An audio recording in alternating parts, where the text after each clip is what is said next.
अहनबदे यमना मरुइबा अपडेट अमा सोशल मीडिया दगी लुखचगे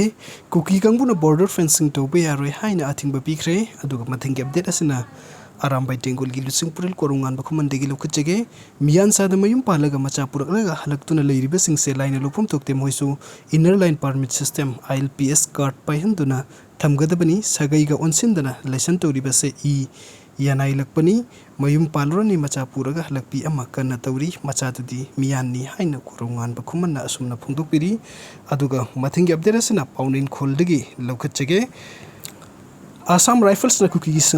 gidamak thap faigak faiduna leibana lan asi loikiroi hauzik manipur thokliba irang asina maram oiraga manipur gi miyam maru oina mitei phurup singda saun saiting piba asida mifum khudimuk pena dabana thale state lengak leina kuki kulai pai bukhuzok amana mitei gi yum kai mai thaduna mangan takhan ba mitei dan nongmai kapsin duna lan daba asida manipuri lengak na tumeni yengduna leire haina lawbayai sing amasung tampulaga manipuri oirabani aduba singdana sasan ama tamdana sasan ama sasan ani thokna khaidokuna mitei phurup to otpanai ba asis ai